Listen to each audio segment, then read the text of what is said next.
بسم اللہ الرحمن الرحیم۔ السلام علیکم۔ 2012 کے بعد نوجوان نسل نے سیاست میں بہت زیادہ دلچسپی لینی شروع کر دی ہے اور سیاسی اکیڈمی سے فارغ التحصیل سیاستدانوں نے جس طرح نوجوانوں کو اپنے سیاسی مقاصد کے لیے اور اپنے سیاسی بیانیے کے لیے استعمال کر رہے ہیں اور جس طرح ٹک ٹاک سیاستدان اچانک وائرل ہو جاتے ہیں، تو ضروری ہے کہ نوجوان نسل کو پاکستان کی سیاست، جمہوریت اور پاکستان کیسے بنا تھوڑی سی مختصر سی سٹوری سنا دی جائے۔ برصغیر میں صدیوں تک مختلف بادشاہوں نے حکومت کی تھی۔ آخری مسلمان بادشاہ بہادر شاہ ظفر، جس نے 1 صدی سے زیادہ عرصے تک ہندوستان پر حکمرانی کی، جس میں انڈیا، پاکستان، بنگلہ دیش اور افغانستان کا وسیع علاقہ بھی شامل تھا۔ یہ بات درست ہے کہ بہادر شاہ ظفر کے پاس وہ کنگڈم نہیں رہی تھی جو ان کے ابا اکبر اعظم یا اورنگزیب عالمگیر کے پاس تھی، لیکن اس میں بھی شک نہیں ہے کہ 1857 کی جنگ آزادی میں ان کی پکار پر ہندوستان کے طول و عرض سے لوگ انگریزوں کے خلاف اٹھ کھڑے ہوئے تھے۔ یہ جنگ ہندوؤں اور مسلمانوں نے مل کر انگریزوں کے خلاف لڑی تھی۔ جنگ میں شکست کے بعد مغل شہنشاہ پر غداری کا مقدمہ چلایا گیا اور قید کر کے برما جلا وطن کیا گیا۔ 7 نومبر 1882 کو 87 برس کی عمر میں ظفر شاہ جو ہے وہ چل بسے۔ رایا میں ظفر شاہ اتنے مقبول تھے کہ انگریزوں نے ان کی قبر کو بے نشان رکھا تاکہ پیروکار اٹھ کھڑے نہ ہوں۔ ہندوستان میں ظفر شاہ کی موت کی خبر 2 ہفتوں کے بعد پہنچی۔ 1991 میں مزدوروں کو کھدائی کے دوران ایک چبوترا ملا۔ بعد میں معلوم ہوا کہ دراصل بہادر شاہ ظفر کی قبر ہے، اور بعد میں احتیاط کے ذریعے مقبرہ تعمیر کیا گیا۔ بہادر شاہ ظفر کسی نہ کسی بہانے سے آج بھی زندہ ہیں، چاہے ان کی شاعری، حکومت، بزرگی یا مظلومیت۔ 1857 میں بہادر شاہ ظفر کا دور ختم ہو گیا اور ہندوستان پر قبضہ ہو گیا، اور ہندوستان پر برطانیہ نے قبضہ کر لیا۔ ہندو اور مسلمان انگریزوں کی غلامی میں چلے گئے۔ طویل عرصہ 1857 سے 1947 تک تقریباً 90 سال تک برطانیہ نے راج کیا۔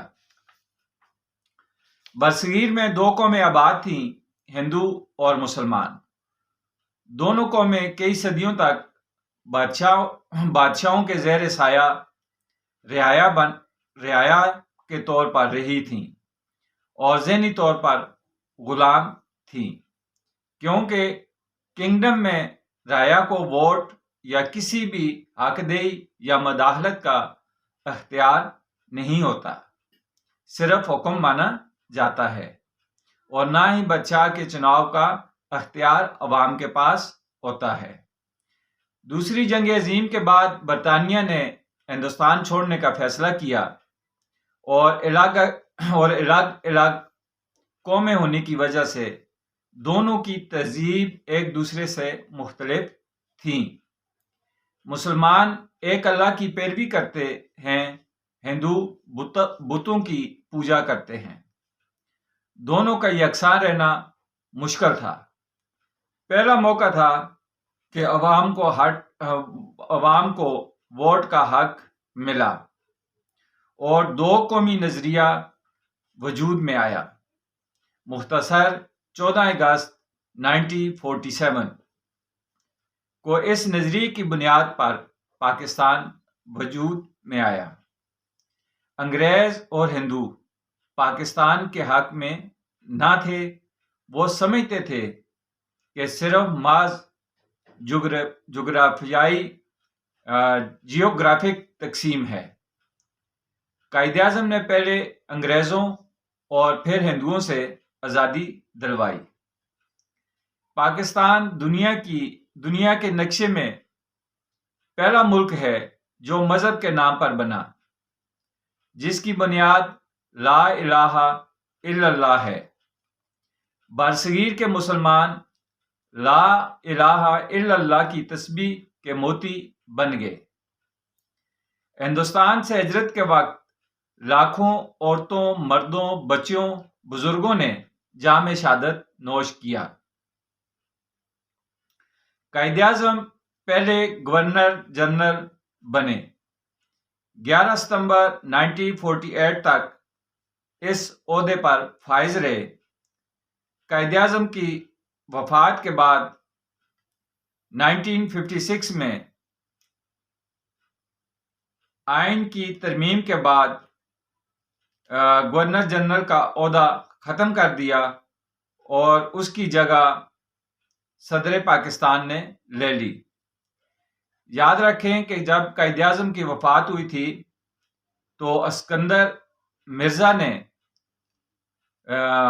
ملک کو سنبھالا تھا، وہ گورنر جنرل بنے تھے پاکستان کے قائد اعظم کے بعد، اور 1956 میں آئین کی تیاری کے بعد گورنر جنرل کا عہدہ ختم کر دیا گیا اور جو ہے اس کی جگہ صدر پاکستان کا عہدہ بن گیا۔ اسکندر مرزا ملک کے پہلے صدر بنے۔ 1947 تا 1956 تک پاکستان کا سربراہ برطانوی بادشاہ کے نمائندے کے طور پر ہوتا تھا۔ 23 مارچ 1956 کو منظور ہونے والے جس آئین کو اسکندر مرزا نے کوئی کوڑا قرار دیا تھا، وہ آئین پاکستان کی دستور اسمبلی نے انہی کی ولولہ انگیز قیادت میں تیار کیا تھا۔ اس آئین کے تحت پاکستان برطانیہ عظمیٰ کی ڈومین سے باہر نکل کر ایک خود مختار ملک کی حیثیت سے ابھرا تھا، اور اس آئین نے پاکستان کو اسلامی جمہوریہ قرار دیا۔ ملک دو قومی نظریے کی بنیاد پر بنا۔ برطانیہ کا عمل دخل ختم کرنے کے لیے جمہوریت کا سہارا لیا۔ چاہیے تو یہ تھا کہ اسلام کے مقاصد کو بروئے کار لایا جائے اور لا الہ کو محض نعرے کی بجائے اقتدار کے میلات، ایوانوں، عدلیہ، عوام کی زندگیوں، ہر محکمے، ہر شعبے میں عملاً نافذ کیا جاتا۔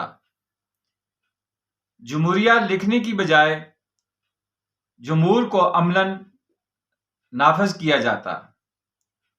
اس وقت صاحب اقتدار لوگوں نے ایسا نہیں کیا۔ اس ملک کی عوام کی بدقسمتی تھی کہ اس وقت کے حکمرانوں نے اسلام کی بجائے اسلام آباد بنانے میں مصروف ہو گئے۔ اسلام آباد تو بنا لیا، لیکن اسلام کو نافذ نہ کر سکے۔ جمہور کا لفظ تو پاکستان کے ساتھ جوڑ دیا، لیکن جمہوریت کو آگے بڑھنے نہ دیا، جس کا خمیازہ آج عوام بھگت رہی ہے۔ اسلام سے روگردانی اور بے وفائی کی گئی۔ چھوٹے چھوٹے مسائل پہاڑ بن گئے۔ حکمرانوں نے ساری توجہ اسلام آباد کو دی، اسلام کو نہ دی۔ دینی مدارس، سکولز، کالجز، یونیورسٹیز، کسی بھی محکمے ادارے کو دیکھ لیں تو دکھ ہوتا ہے۔ جھوٹ، فراڈ، رشوت، الزام تراشیاں، یہ سب کچھ کے پیچھے اسلام آباد اور اسلام کی کہانی ہے۔ مذہب کے نام پر بننے والے ملک پاکستان کے نام کے ساتھ جمہوریہ کا لفظ لگا دیا۔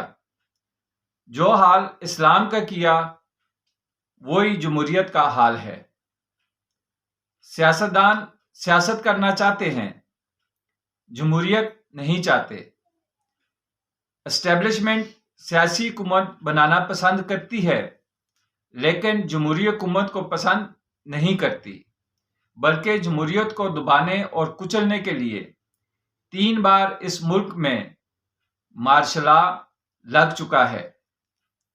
سیاستدان جمہوریت کے نام پر سیاسی دکان چمکاتے ہیں لیکن جمہوریت کو سیاسی جماعتوں میں نہیں لانا چاہتے۔ اسی طرح جس طرح اسلام کو چھوڑ کر اسلام آباد بنایا گیا تھا۔ جب 2 قومی نظریے کی بنیاد پر پاکستان بنایا گیا، جس کا مطلب لا الہ الا اللہ تھا، اس وقت ایک قوم کی جدوجہد قربانیاں تھیں۔ اس وقت پاکستانی قوم نے اپنا آپ منوایا، پھر قوم کو فرقوں میں تقسیم کیا گیا۔